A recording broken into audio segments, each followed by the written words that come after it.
ये सीपी के बाद अगर किसी का कद मुंबई पुलिस में था तो सचिन वाजे का था, क्योंकि सीएम के ब्रीफिंग के समय भी वो नजर आते थे, गृह मंत्री के समय भी वो नजर आते थे, और शिवसेना के कुछ मंत्री हैं उनके साथ भी वो नजर आते थे। तो एक बड़ा कद उनको वहां दिया गया, और हमको तो यह बिल्कुल स्पष्ट रूप से लगता है कि एक प्रकार से वहां सीआईयू के प्रमुख के रूप में नहीं, वसूली अधिकारी के रूप में और बड़े पैमाने पर मुंबई में डांस बार चलाने को खुली छूट, और सबके इंचार्ज हैं। और ऐसे में ये जो सारी घटना घटी, ये भी घटना इतनी भयानक है। मनसुख हिरन, इनको ये पहले से जानते थे, और ये जो गाड़ी है स्कॉर्पियो, ये स्कॉर्पियो मनसुख हिरन से इन्होंने खरीदी थी नवंबर से लेकर तो फरवरी तक। और फिर मनसुख ने इनको कहा कि भाई आप या तो इसका पेमेंट कंप्लीट कर दीजिए या फिर गाड़ी वापस दीजिए। तो उन्होंने कहा मैं और कुछ दिन रखूंगा। उसके बाद वो गाड़ी उनके पास लाकर दी, और फिर उनसे वापस वो गाड़ी मंगाई गई। जिस दिन ये गाड़ी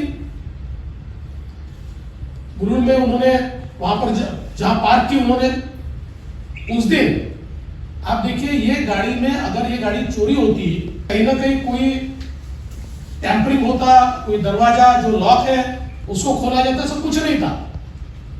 क्योंकि जानकारी के अनुसार मनसुख को यह कहा गया था कि भाई वहां आप एक कंप्लेंट रजिस्टर कीजिए कि मेरी गाड़ी चोरी हुई है। और वो जब कुर्ला पुलिस स्टेशन गए तो उनकी कंप्लेंट ली नहीं जा रही थी, क्योंकि कई बार पुलिस ये कहती है कि भाई 2-3 दिन रुकिए, उसके बाद हम रजिस्टर करते हैं, एक बार हम देख लेते हैं। तो वहां पर जो आयो थे या जो वहां पर ड्यूटी ऑफिसर थे, उनको सचिन वाजे का फोन आया और उन्होंने कहा कि तुरंत अभी के अभी ये क्राइम रजिस्टर करिए, और रजिस्टर होने के बाद मुझे इत्तला दीजिए। और ये इत्तला उनको देनी पड़ी। तो ये सोची समझी साजिश के तहत मनसुख हिरन को उसके बाद किसी और ने इंट्रोगेट नहीं किया 3 दिन, और उनके इंट्रोगेशन के बाद मनसुख को वाजे ने ही ये बताया कि भाई तुमको और एजेंसीज इंट्रोगेट कर सकती है, इसलिए एक कंप्लेंट करो। और अपने पहचान के लॉयर के पास वो खुद मनसुख को लेकर गए और मनसुख से कंप्लेंट करवाई कि मुझे अलग अलग लोग बुलाते हैं, मेरी बड़े पैमाने पर मुझे पुलिस से तकलीफ है, और अपना भी नाम उसमें डलवा दिया। और वो सीएम को भेजा, वो गृह मंत्री को भेजा। तो इसका मतलब एक प्रकार से सारी एलिबाई ये तैयार हो रही थी। और जिस दिन मनसुख को रात में एक फोन आया कि गावड़े ने आपको बुलाया है, और उनको जिस इलाके में बुलाया वो वही इलाका है जिस इलाके में सचिन वाजे के ऊपर एक्सटॉर्शन का केस लगा है, उसी इलाके में उनको बुलाया गया। और उसके बाद दूसरे दिन उनकी लाश मिली। और हमारा तो यह मानना है कि मनसुख हिरन को वहीं पर मार दिया गया। मारने के बाद उनकी लाश खाड़ी में फेंकी गई। और इसमें सबसे महत्वपूर्ण बात यह है, हाई टाइड में उसको फेंकने की कोशिश हुई। अगर ये लाश हाई टाइड में फेंकी जाती तो ये वापस ही नहीं आती। तो यह होता कि मनसुख हिरेन ये पुलिस के दबाव में, या पुलिस जो बार बार पूछताछ कर रही है उससे नाराज होकर कहीं भाग गए, महीने 2 महीने बाद ये बात ठंडी हो जाती।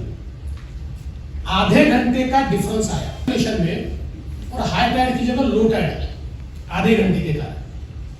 और मनसुख हिरन, इनकी जो लाश है वो वहीं पर नहीं, वो बहकर नहीं गई। अभी कुछ थियरीज लाने की कोशिश की जा रही है, लेकिन कुल मिलाकर अगर हम पोस्टमार्टम की रिपोर्ट को देखें तो इसमें ध्यान में आता है कि ये इतने रुमाल उनके मुंह में कैसे आए। एंटीमॉर्टेम इंजुरीज ये ऐसी जगह पर है कि जिससे बिल्कुल स्पष्ट रूप से दिखता है कि कहीं ना कहीं बहुत दबा के बांधा गया है। उनका दम घुटे इतना, वो रुमाल और सारी चीजें बांधी गई है। और जो पोस्टमार्टम रिपोर्ट मैंने देखा, पर पोस्टमार्टम रिपोर्ट में उनके लंग्स में पानी नहीं है, और ऐसा हो ही नहीं सकता। अगर पानी में गिरकर वो मरे तो लंग्स में भरपूर पानी होना चाहिए, लेकिन वो दिखाई नहीं पड़ता। तो सीधा मतलब यह है कि उनकी हत्या हुई है।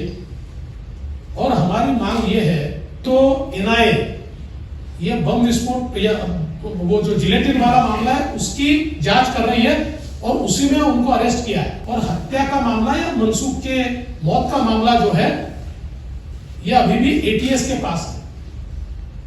मुझे पता नहीं क्या प्रॉब्लम है, पर उसमें जिस प्रकार से एटीएस ने कार्रवाई करनी चाहिए ऐसी कार्रवाई होती हुई दिखती नहीं है, क्योंकि इतने सारे एविडेंस मेरे जैसे पुलिस के बाहर के व्यक्ति को अगर मिल सकते हैं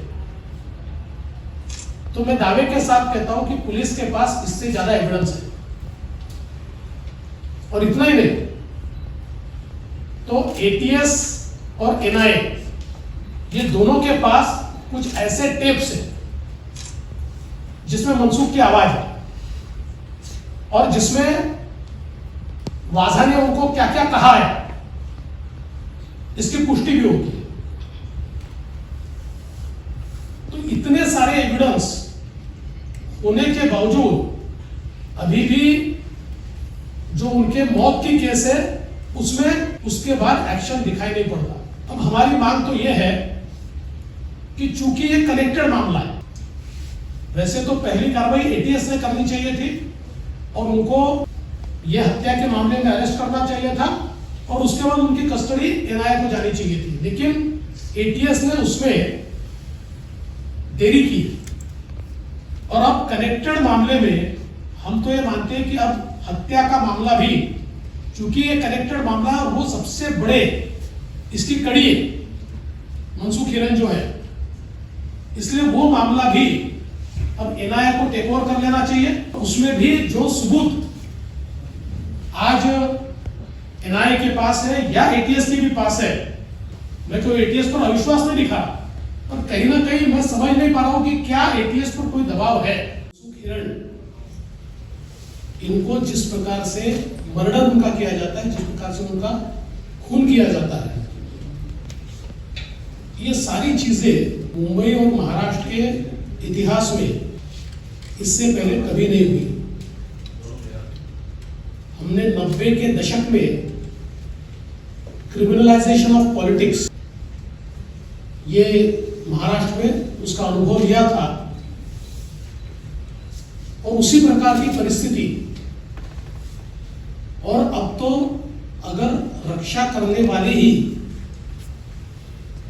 इस प्रकार से अपराधी तत्व बन जाए, सुरक्षा कौन करेगा, ये सवाल है। इसमें सबसे अहम सवाल ये होता है कि एपीआई सचिन वाजे इन्हें नौकरी में वापस क्यों लिया गया। 2004 में,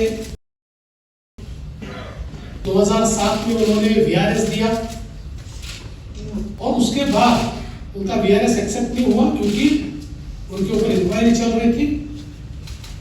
2018 में जिस समय मैं मुख्यमंत्री था, उस समय शिवसेना की ओर से दबाव कि एपीआई वाजे को फिर एक बार सरकार की सेवा में लिया जाए, पुलिस महकमे में लिया जाए। और उस समय मैंने उनका पास्ट रिकॉर्ड देखने के बाद यह तय किया कि एडवोकेट जनरल की सलाह मैं इसमें लूंगा, और मैंने एडवोकेट जनरल जी की सलाह ली। हालांकि उनकी रिटर्न सलाह नहीं थी, लेकिन मैंने उनको फाइल दिखाई और उन्होंने मुझे साफ ये कहा कि इस मामले में हाई कोर्ट ने उनको सस्पेंड किया है, बहुत गहरी इंक्वायरी चल रही है, ऐसे समय उनको लेना ठीक नहीं होगा और मैंने उसमें उनको नहीं लेने का फैसला किया।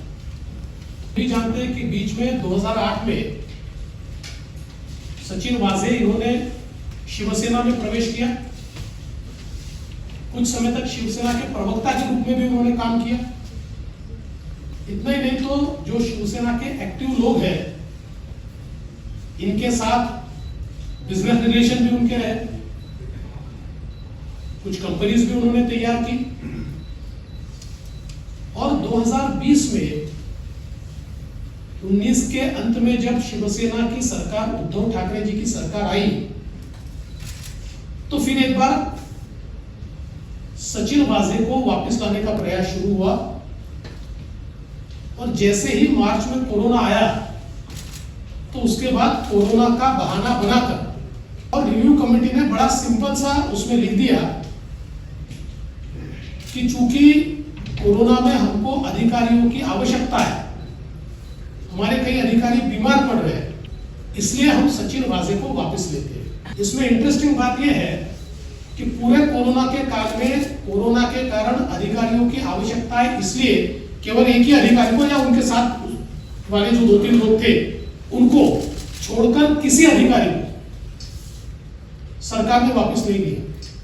कई ऐसे अधिकारी थे जो छोटे कारण से सस्पेंडेड थे, उनको नहीं लिया, लेकिन जो हाई कोर्ट के आदेश से सस्पेंडेड थे और यह पता होते हुए भी कि 2017 में इन्हीं सचिन वाजे के ऊपर एक्सटॉर्शन का केस लगा, इनको लिया और लेने के बाद क्या किया, तो मुंबई क्राइम ब्रांच की सबसे महत्वपूर्ण यूनिट है क्राइम इंटेलिजेंस यूनिट